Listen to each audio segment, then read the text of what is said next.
Escape the 9 to 5 and create your path to freedom.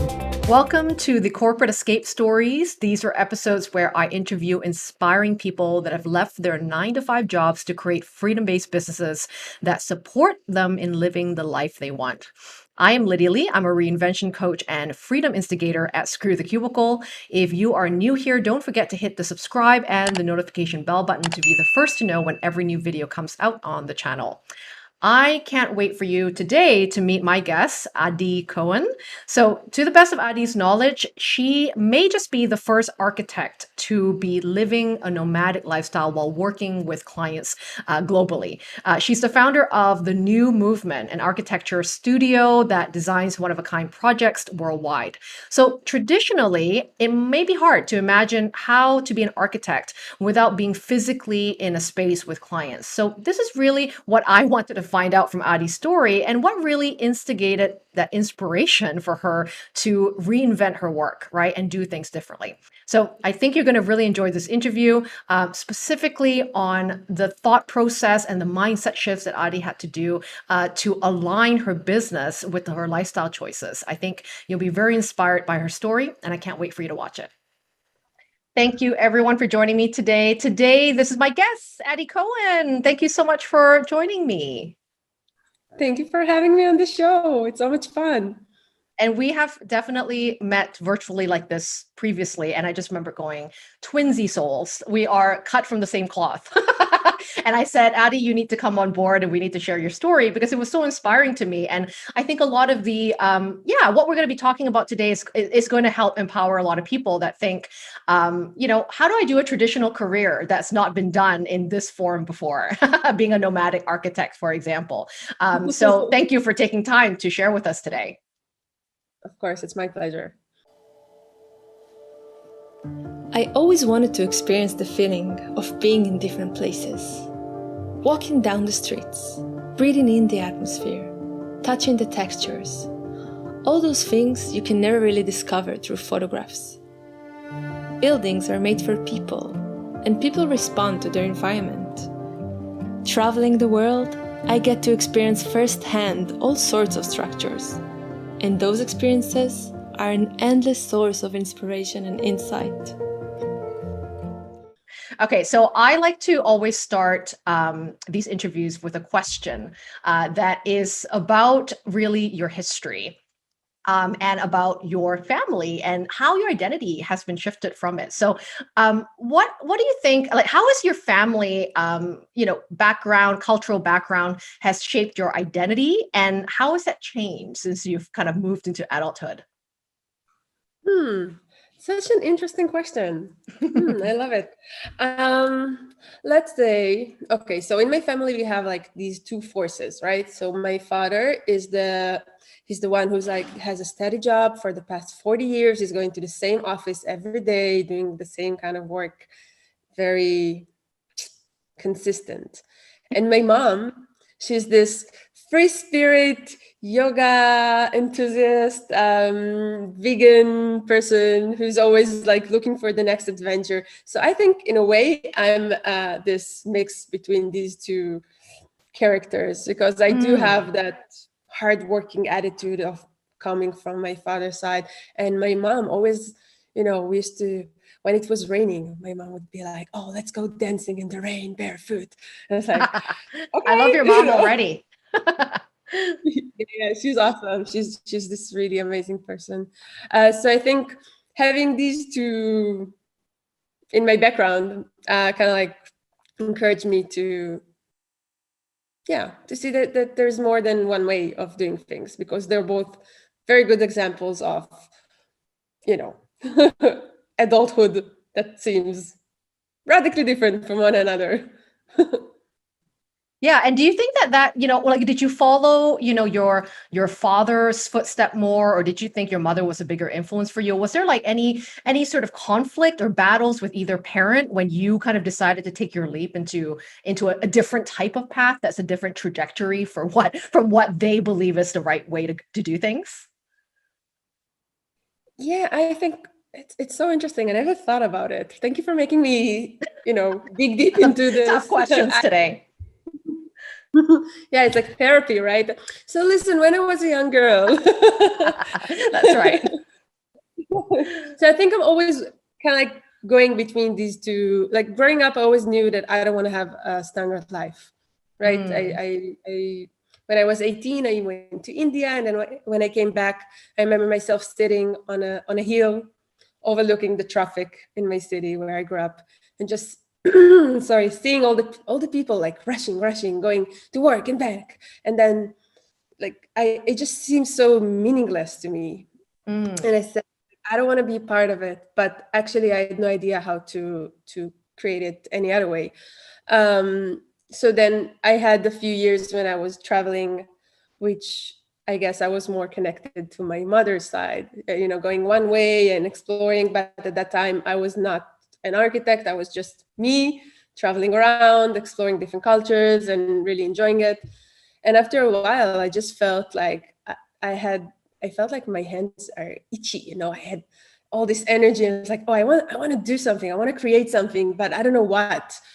And I went back to Israel, started working with this artist, and I kept thinking, like, what do I want to do? What do I want to create? And then I kind of realized that architecture would be a really good fit for me because I love spaces and the way that they kind of like hold people, the way that a space can really change your mood, or just have a different mindset. So I went back to Israel and was like, Daddy, I'm going to architecture school. And he was like, he told me that years later, but at the time he was very suspicious of me fitting into the architectural lifestyle and being in university, because it's 5 years of studying in Israel. Very hard. Like you barely have time to work. You never sleep, and you're all the time busy running on, like, working on the next project, and always deadlines after deadlines. And I loved it. And yeah, so then when I graduated architecture, I started working in a firm, and that looked like more my father's influence. But then it was so clear that I can't I can't do this for 40 years. I don't know how people do it. And it made me really question myself in a way. It's like, what's wrong with me? Am I not hardworking? Like, why am I not enjoying this? Right? I did I don't know if I'm going too far in the story right away, but it just felt like, you check all the boxes on the adult list. And it's just like, okay, so I have this great job and I'm working here, and I should be happy, I should be satisfied, but there's something about the routine that doesn't, there's something about my soul that needs more than this, just knowing how tomorrow is going to look like. It's so depressing for me. And I think you know what I'm talking about, because you used to be the same. Definitely. And in a lot of ways, it took me a lot longer to take my leap. I don't know how long it took you, but I come from, the reason why I love asking that question about family history and tradition and culture is because there is a big influence on that, on our identities, and what we believe is our identities that's passed on by our parents, right? About what we believe is true. My parents come from Malaysia, Penang, a really beautiful island in Malaysia. And we moved and migrated to Canada at a really young age for me, at about 9 years old. But it took me a long time to leave corporate because I always felt this, I don't know if it's just an Asian family thing, or maybe Israeli families have this as well. But there's a sense of like a shame, it's like they gave up so much for me to be having an opportunity in a first world country. None of my family has this opportunity that are back in Malaysia, and I have to make something of myself. And if I climb that corporate ladder and I've reached this status of privilege and prestige, I have to hold on to it like I'll never get it again. Because that was the narrative that was given to me by my mother, who worked very hard to be at a big corporation for 35 years. She just retired a couple years ago, right? But that was her I mean, in her times, this was the right thing to do, is actually to stay the course, right? And climb that corporate ladder. Whereas in my life, and this is sort of the moment you had too, which is like, I'm not quite sure if I could do this or if I have to even be doing it this way. But my questioning of that came only after I had a mental breakdown, only after when I had a health scare. So I wish I could say I had a Gandhi moment of just like, whoa, like the stars just shone, and I'm like, I need to go after my freedom. No, that was not how it happened. I didn't think at all. My mind was so narrow about what I thought was possible. But that health scare woke me up to that. I may not know what I want, but I definitely know this isn't what I want. if that makes sense to you too. Yeah. Yeah, it makes a lot of sense. I didn't know that I'm going to be a nomadic architect. I actually had to give up the idea of being an architect in order to live and start my journey. Well, let's talk about that, because that is such an interesting career, right? And I think, best to your knowledge, as you've said to me, is that you might be the world's first nomadic architect. And Yeah. any other architects that find this video, let us know if she is not the only one, and we can join the club, or you can join the club with them. But that is a very traditional career, in a sense of that, when you think about services and right, that sort of career focus is not something that you would immediately think, I can make this into remote work. I can design for clients that are not in the physical space I'm in, right? And my mind, because I'm a practical person, thinks about things like regulations and, how are you designing for the regulations for each type of city and zoning laws and so forth. And I'm sure most people will think about that and get really scared about even entertaining that idea, because it feels like a lot of work to get it to that point. But I kind of want to know your story on when was this moment, what happened in your life that instigated this feeling that I'm going to take this risk to explore an alternative way to do this thing called architecture, even though I don't know anyone that wants to do it the way I'm going to do it. Like what happened, and what did you do to find out that this was a possibility for you? Sure. So, okay, what happened? A few things happened, like not a mental crisis, but me and my partner, we broke up. And I moved to a different city in Israel. And at the time, I was working at the firm, and my partner, the architect there, was, I was about to quit. And he said, you know what, I know you. Work remotely. Like, it's not a problem. Just come like every 1 or 2 weeks to the office and we'll have meetings, but, work from home. No problem at all. So for a few months, this is what I did. And then a good friend of mine who used to be my mentor, used to be one of my professors actually in architecture university, passed away because of cancer. And I just flipped. I just felt like, what's the point? Because his name is Ilan. So we used to sit for hours and talk about my wish to physically be in different places in the world. And he always used to tell me like, but why? What's so interesting about it? Why do you want to do it? Like, I don't know. I just want to physically be in so many places. And he I think is like the one person who I could talk to about it, and it didn't think that I'm crazy or like something is extremely wrong with me. Because this is like not the rational thing to do, right? So then when he passed away, I just thought to myself, you know what? Like, it seems like my life is falling apart. It feels like this earthquake is happening and nothing is stable anymore. And this is the moment where I'm allowed to go crazy. Like, now I can do whatever I want, because you know what? Nothing makes sense. And I just knew what I don't want, like how I don't want my life to look like. It's like exactly like you said, I was like, working 9 to 5 or 8 to 6, because it's never 9 to 5, in the same place every day. I don't know if you know about architecture. It seems like it sounds so creative, but actually the day-to-day work, when you're practicing it, it's a lot of bureaucracy, drawings, technicality. And I just felt like I'm living on 10% all the time. And maybe maybe I have more. Is it possible that I have more than 10% in me? And how would that feel like living on like closer to 100 or 80 or 90? So then I decided to sell my stuff and go on a one-way ticket journey just to places that I always wanted to be in. And everyone around me thought that I'm crazy. Okay, my father and my mother again. My father was like, "You're throwing your life away. And I just got the new project to design his synagogue." And he was like, "What are you doing? It's like, this is everything you ever wanted." We always make jokes about it. When I was a student, that one day I will design his synagogue. And then it happened.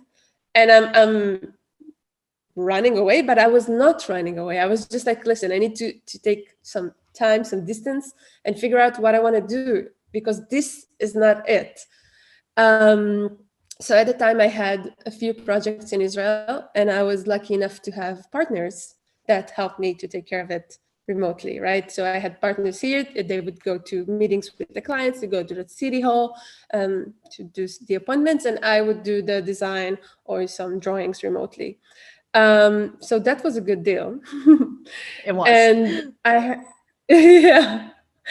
yeah. And so for a while, I was really kind of like taking this leap of faith into the unknown, into just, let's see what happens. Maybe I'm not an architect anymore.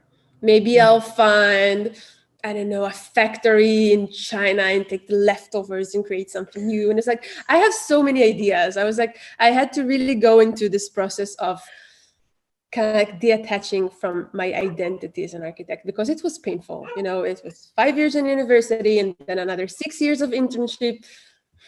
It's a lot of time, energy, and money that you don't want to kind of like throw away. And it's a lot of commitment to a craft, and it's not easy to just say goodbye to it. And maybe we don't need to say complete goodbye, like, or throw the baby out of the bathwater, so to speak, right? But it's sort of reinventing how we do that differently, perhaps.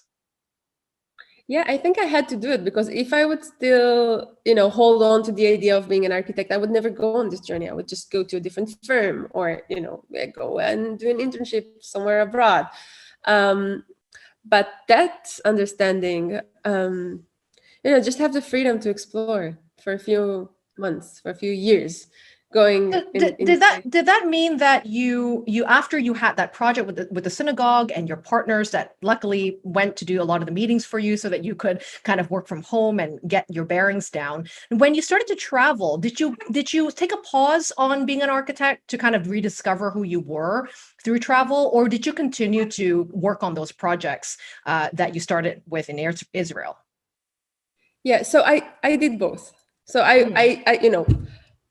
I have to, when I'm committing to something, I do it all the way. The first place I went to was Japan. And one of my favorite things to do there was getting lost on purpose, which means just, you choose a spot, you go there and you wander around for hours, and it's so magical. And oh yeah, Japan is amazing. And I was obsessed with the traditional Japanese houses. For some reason, I just found it fascinating. The way that the house and the garden are like integrated into one, and like the woodwork is incredible and the details. And I kept asking myself, so I went to like, I don't know, 50 different Japanese houses, and I took pictures and I had the plans, and I was like, why are you doing this, Adi? You don't want to be an architect anymore. Why are you obsessed about like Japanese houses? But I decided I'm going to just go with my, intuition. And if something is interesting for me, I'm just going to go for it. So yeah, this is interesting for me, I'll go for it. And then the next thing and the next thing, and obviously this and that. So you asked about how does it work, right? Like, do I have to do you know the regulations or things like that? Yeah, so like my curiosity is going to like, ask to continue traveling and to be a nomadic architect. What were some of the things that you had to do to prepare yourself and prepare your clients? Because not every my brain goes to, what if people don't want to work with an architect that isn't in their city, right? That's in their vicinity, right? Of that they can see and go and see locations with and designs with, right? How did you sort of manage to, well, did it mean that you had to find specific clients that would be all right for this? How did you get started in finding your first clients for, your business? And how did you have to enroll them into this new way of architecting, if that's a word? and trust that you're going to get the job done, right? How did you get that sort of going for yourself? So like every good things, it happens by I would say by accident, but it's not. It's just like it just happened. So what happened is that I met a couple who had just bought a hotel in Japan, and we were in the mountains in the middle of nowhere. And they were sorry, and they were so happy to learn that I'm an architect, and they asked me to do a consulting session for their hotel. And I couldn't understand why, because Japan has so many amazing architects. But and this is what I learned after a while, that most of my clients are global citizens, or they see themselves as ones. Like people that live, in places like expats, digital nomads, just people who explore beyond their home country. And when they're looking for an architect, when they fall in love with a place and want to start a project, or if they want to do a business idea, then they're looking for an architect that has the same mindset, that they can understand, like, what does it mean to come from a different culture? How do I mix my identity and this local culture, and what is the best way of doing so? And a lot of the time, the local architects are not really familiar with this global mindset, and this is where I fit in. But it took me a while to understand that. Every time somebody approached me with a project, I couldn't understand why they need me. It's like, there's so many architects, I'm just this random girl from Israel, right? Okay, maybe. And at the time I didn't even have a website. They would just hire me based on having a conversation, which is extremely unusual. Well, I mean, that is in itself you are the brand, you are the person. So I think meeting you is probably better than looking at a website, right? And I love that, your story starts with just, you have this passion, you were open to meeting people. You didn't know in the beginning that your target market was going to be digital nomads. I mean, that term I didn't even know what that was until I was doing it and someone said you were a digital nomad, and I had to be like, what's that? And then found out that was like a trending hashtag. But this is many years ago. But that's, I think, one of the big messages here, I think, from what I read from your story here, is like, when you are interested in something that you believe is something you're curious about, is not to be 100% sure before going in and letting yourself go down the rabbit hole. With you, I love that whole idea of letting yourself get lost in Japan. And just go and see 50 houses that you don't know why you're seeing it, but you're here, you might as well put yourself out there. And then by happenstance or accident, however we want to call it, you end up meeting this couple. But because you're in the vicinity of this vision, right? And being aligned with particular people or, locations, wherever you're going, that became an opportunity, right? And each of these opportunities weren't the last ones, right? It sort of built from there and so forth, right? Exactly. And and it took me a while to understand, but a lot of one of the keys was saying yes, because opportunities present themselves to you all the time. Like, I have so many friends that are working in different firms, and when they have clients approaching them to do their own projects, to do things separately from the firm, they're like, I don't feel I'm ready. I don't feel like I could.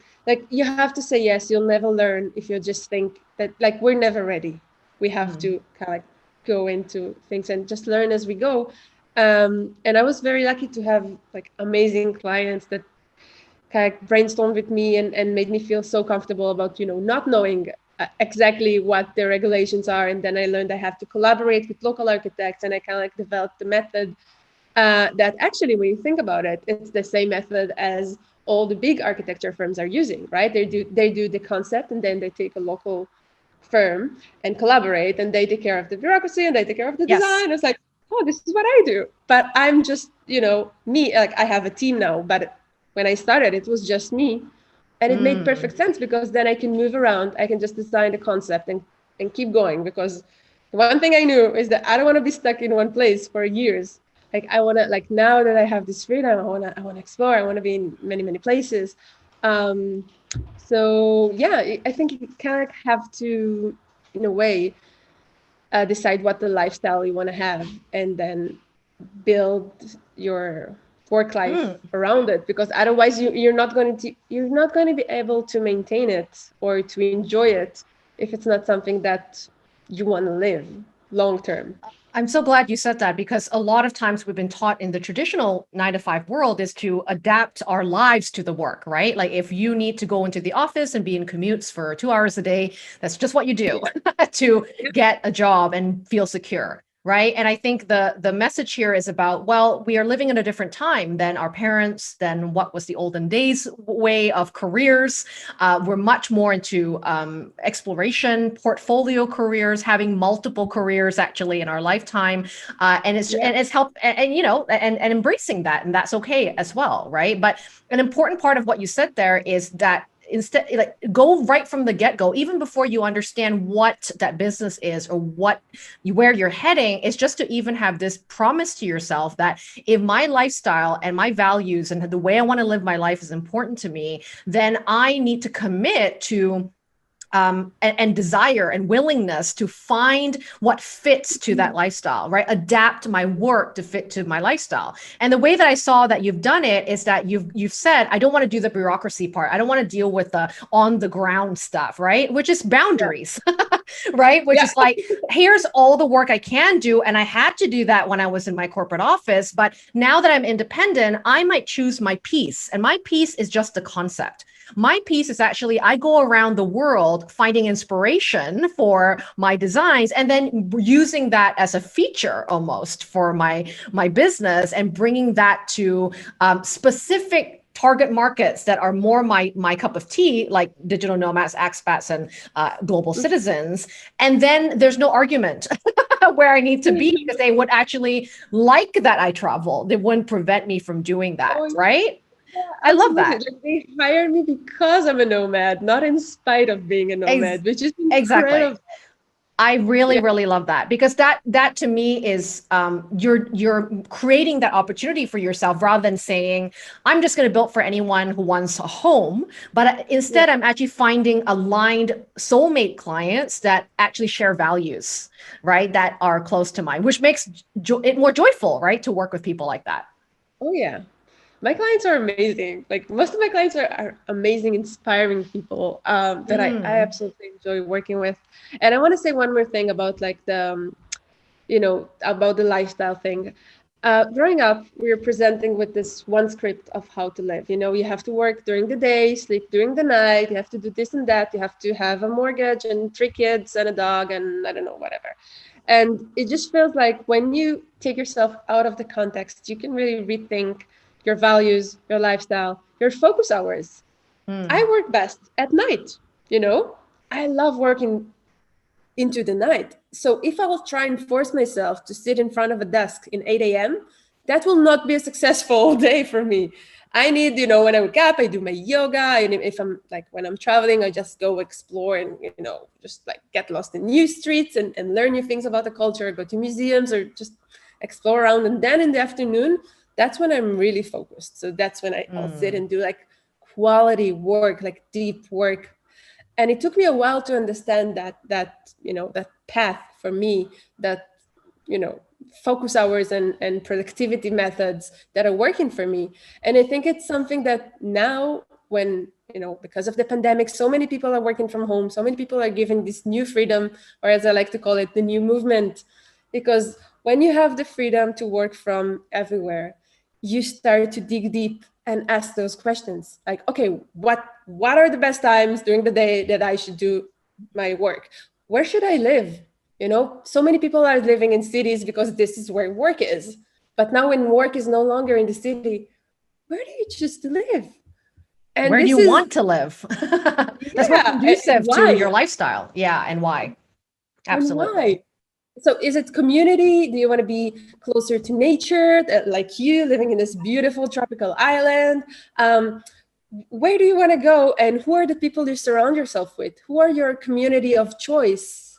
Mm. That actually, this is how we grow. This is how we shape our lives, according to like having people around us that are inspiring. Like I met so many people that inspired me to live my life the way I do, just because I learned of so many ways to live.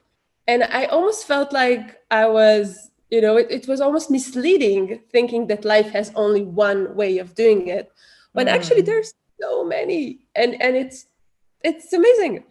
Yeah, and there's one, and not every path is for everybody, right? I think Of whenever sometimes course. people think about even just the term digital nomad, um, I don't live like most digital nomads. I have a base. I stay in a place. I'm not that nomadic, actually. I like having the flexibility that there are seasons in my life. There's been seasons where I did travel a lot, and then there's seasons that I wanted to get grounded because I was building a project. I needed familiarity. I needed routines. And that Yeah. felt right at that moment in time. And then when that stopped, I went, okay, I'm getting the itchy palms or itchy feet again. I Yeah. have that flexibility to travel. I think the whole point is that digital nomadism is not about not having a home if you want to have a home, right? And having the space you need, but it's more just about the notion of having choices, right? And choices that allow you to live in those seasons of your life, whether you have children or you're single or you're starting to have a family, that you can change when you work, how you work, and from where and with whom in a way that aligns, right, with your strengths, your values, and your personality. What I really call your genius zone, right? Your best joyful way of working. Yeah, absolutely. It's just tuning in. This is it. Tune in, find like whatever works for you, and play with it. Experiment with it. I know that like at some point, okay, I'm a slow man. I like I like to travel slow, Yeah, but me too. it's just that if you're not gonna ask yourselves these questions, nobody will. Yeah. It's just about tuning in and choosing. Yeah, I want to have no base. No, I want to have a base. Ideally, I would have 3 bases and move with the seasons, or not. Yeah. Just ask yourself, what do you want to? How would you like your life to look like? Because if you can't imagine it, then clearly you can't pursue it. It starts with having Yeah. an intention. First, Yeah. believing it first, it is possible. And then know that, as Marie Forleo says, everything's figure outable.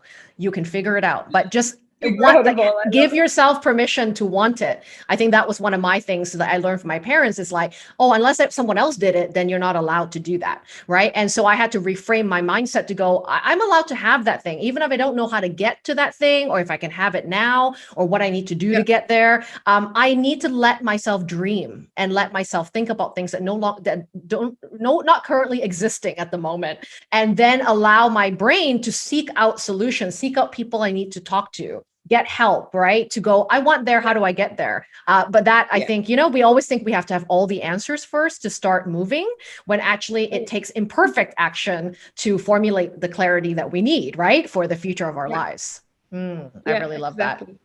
Yeah, Now, me I want to too. ask you a question that I know everyone always wants to ask when it comes to these interviews of, me interviewing people with unconventional careers, is that all Okay. of this sounds great about your lifestyle, about your business. But one of the really confusing things for a lot of people is how to run a business not being in a specific location. Because when we think about traditional business, we think about, well, our clients come from those communities, those neighborhoods, that district, that state, that city. What they always want to know, how do you get clients traveling all over the world? Is it that you're a digital marketer? Because people are like, do I need to learn internet skills to the point where I'm a digital marketer to be able to market myself? Like, what has been like your best way of connecting with great clients, sharing your work, and getting people globally to know what you do? Great question. Okay, so the first clients, I randomly met them in cafes, in parties, and like my first client ever when I was a student, we met in an elevator. So my advice is always, which is funny, my advice is always go out and talk to strangers. Go out of your comfort zone, talk to people that you don't normally talk to, and just, be open. And funny enough, this is also the name of my podcast, which That's is right. Go Out How and to Talk get, go to talk to people. I love that name. Yeah, love it. Yeah, because and that's another way of nowadays that people get to know me and my work, and we connect through my guests and through just people that it's interesting for them. So what I do, I host, I interview founders of like amazing projects around the world, and I ask them, okay, so what happened? You had this idea, and then what happened, and then what was the challenges, and like looking back, what would you do differently, and what advice can you give to someone? Because it feels like there isn't a lot of knowledge of how to do this, like, okay, I want to start a hotel in Thailand. It's like, okay, like now what do you do? And then now what do you do? And like, and now, and I just published the second season. So it talks about generating impact, because we don't want to be a part of this privileged bubble, right? We want to be connecting with the culture we're in. We want to have an exchange that is meaningful and not only live our privileged lives. So yeah, meeting people, podcast, and just like, I get so many emails from people that I know. That's the wonderful thing about the internet. You just upload something and you never know who's going to watch it and from where. And it's really amazing. And every time I get an email or a text message on Instagram, it's so surprising. And yeah, I'm very grateful for internet and the ability to connect with random people globally. Well, that's how we met.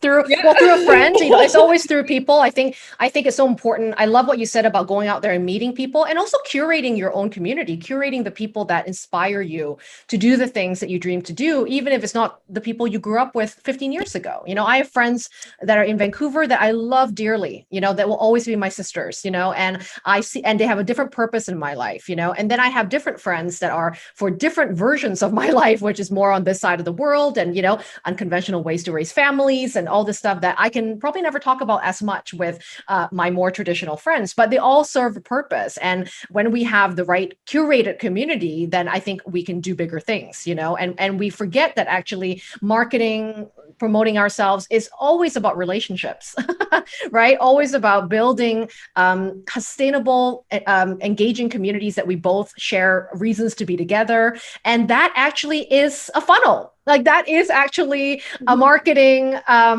plan in a lot of ways. Like I never once did the whole ad strategy or everything has been about sharing interviews like this, right?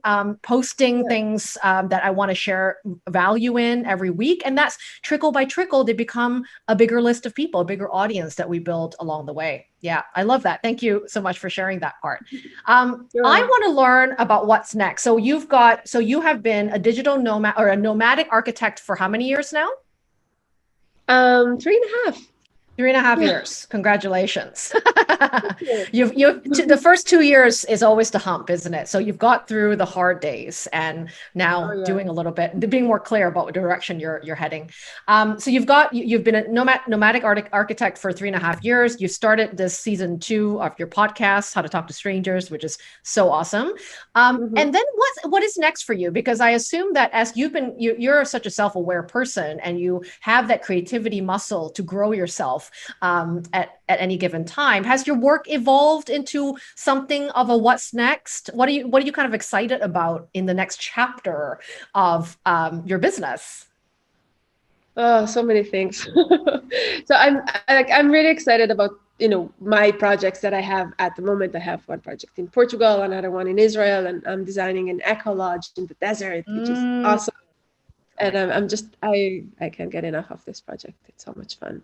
But, I always, like, one of the things that I do that I always, let's say, sell my skills for money, right? That's like the equation of being an independent freelancer, whatever, having my own studio. And I always wanted to have my own brand. And one of the things that I'm most fascinated about are tiny houses. Because, as an architect who's living a nomadic lifestyle, I know exactly what you need to have in your tiny house in order to have, what's the essentials and what's like the experience, because you don't live in a tiny house when you want to live in a city, right? You want to do it when you want to connect with nature. And now with the whole pandemic situation, people are really craving cityscapes. Um, so I'm working on my tiny house brand, and it's going to be mostly vacation rentals. Like I know a lot don't want to live full time in a tiny house. They just want to have the experience for a week or a month, or go for a retreat. Just try it out. So this is what I'm working on, and I'm super excited about it. I think it's going to be really big. Um, yeah. So yeah, and so many things.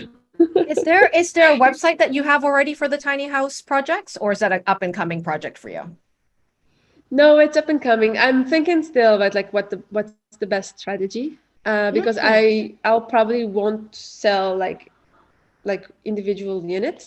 I'll probably Right. do tiny house villages, and then I have some Well, investors that community are. is such a backbone of your values, right? So I Oh can yeah. imagine that it's not just going to be just sort of container homes that you ship over and everyone has the same duplicated home. That it's actually about building an experience, because that's again your brand promise there, that Yeah. allows people to go, well, come in for an experience, not just to stay for a week or two and be alone, but integrate yourself with interesting cultures and people and thinking, new ways of thinking, right? Which is going to encompass so Yes. much more of your interests in there. That's so exciting. Now, I don't know if you know, but my partner and I are tiny home fans. Our dreams Ooh. are to actually own a couple of tiny homes in, funny enough, 3 places in the world, just like you. Our dream is going to be like Canada, so Vancouver, which is where we're from, Bali, which is always my first love of a home base, and then somewhere in Europe, maybe Portugal, that will allow us to have a European summer home or a fall home, and then be able to actually rent that out for a secondary income and allow people to experience what it feels like to live minimally, not to live with less, but to live with what's essential, what is meaningful, what belongs there, instead of consumption of just more and more things. So that really aligns with our values. That's beautiful. Well, you know where Let to us know find if you me. want us to test out any projects for you. I'm actually building one now in Israel, which is really exciting. We just Mm. finished the design stage, and we're looking for different contractors. And yeah, it's not so common here. So people are like, "You want to do what?" But that's why But it we'll might be figure it big, out. right? Because it's not, again, a conventional, traditional thing to do. No, which are my Okay. favorite things to do. Yeah. Yes, exactly. Out of the status quo.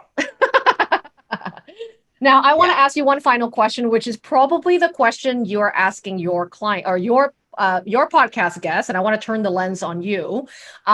You asked them, what, like you asked them the question about, what would you have done, what would you do differently if you were to start again? What are some of the nuggets, not about just being successful and making it, because we hear those stories all the time, right? But if you were to get raw and real right now about something that you can think about, if you can go back in time, talk to Addie from 3.5 years ago, what do you think would have been something that, you wish that you could have told her, like either not to worry about something she just couldn't stop worrying about, or something that just never, that didn't occur to her that is now happening for you? What would that message be for Addie Yeah. during that transitional period of being a digital or nomadic architect? Hmm. It's a really good question. Well, you ask it, so it must be good. I guess I would say enjoy the unknown, right? Mm. Because the unknown comes with a lot of anxiety and like self-doubt of like, what am I going to do with my life? And I invested so much time and money into this path, and now what? And I feel so lost. And I guess that would be just celebrate the unknown, Mm. just enjoy this adventure. I have, of course, like some parts in me that did it, but I was so worried for so long, for like, I don't know what I'm going to do with my life. And I guess I could have saved a lot of energy, just Yes, a bit trusting more. But I guess it's part of the process, because it's it also is. it, Yeah. when you're concerned, it kind of like pushes you to ask more questions and dig deeper. So I Mm. guess but I could have been more relaxed, I guess, in the Yes. first days of me. Yeah. Yeah. I remember the one thing when I was asked this question as well on another podcast, and I said, just let go.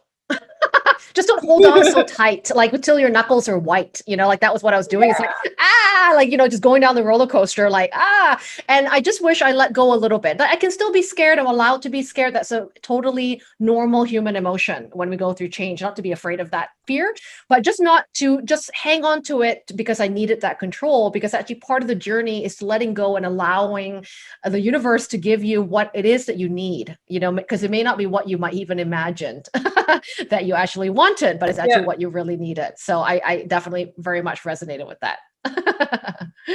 Thank you. Enjoy the ride. Totally.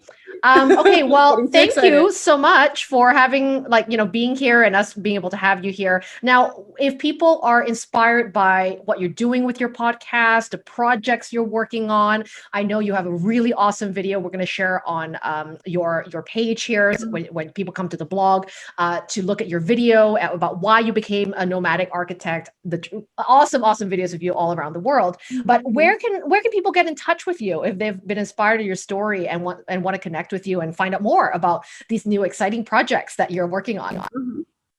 Yeah, sure. So my website is a great place to start. The new movement, which is thenewmvt.com.